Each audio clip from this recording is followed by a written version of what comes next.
Expert voices joining us in the special telecast. Lieutenant General Syed Uttar Hussain joining me. He had commanded the 15th Corps in the Kashmir Valley. He had been a chancellor of the Central University. So precisely, even though not a Kashmiri, he knows Kashmir Valley and Jammu region to the best with years of experience, and we'll soon join by other expert voices on the ground as well. So you tell me this, because this is what I am very curious about. It may be, of course, a political change. A lot is going to happen.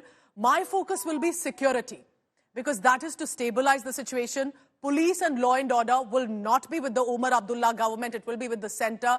Do you think that is something Omar Abdullah will have to work in tandem with government at the centre?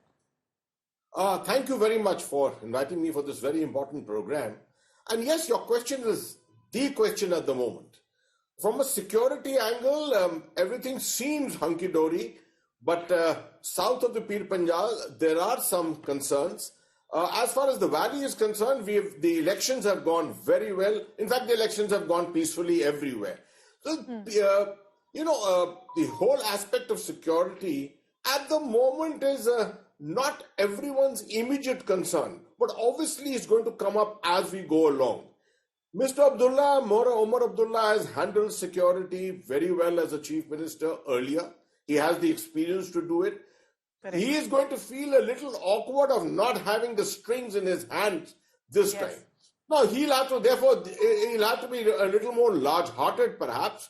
The last time we had issues such as Armed Forces Special Powers Act and things like that, we obviously would expect that none of those issues should emerge this time, at least right at the outset. Because in the beginning itself, if the NC government has to be looking for getting back the status of a state and things of that nature, obviously it has to play along. And security is one of the issues on which it will have to play along hugely. At the same time, I must say that the situation is not such that everything is suddenly going to go berserk.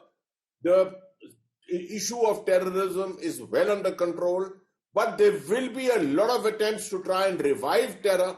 There will be attempts to try and revive networks which are, at the moment quite subdued.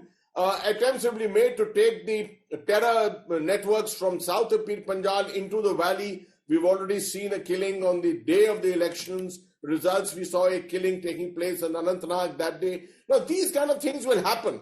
But at the same time, a lot of issues concerning separatism, issues concerning radicalisation, issues concerning subversion, all these issues are going to be alive. Now, obviously, there are multiple agencies which work on this, which will not be reporting to the Chief Minister. Now, the Chief Minister, therefore, will have to go along with this entire thing.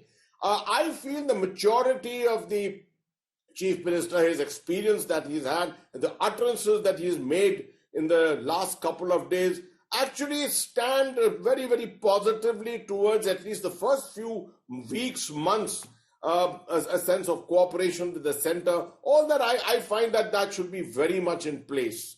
Otherwise, there are going to be windows which are going to be sought by the adversaries to look at chinks in the armour which can be exploited here and there. I'm sure Mr. Abdullah understands the larger picture. The National Conference understands the larger picture, and this is not a domain on which there can be any compromise.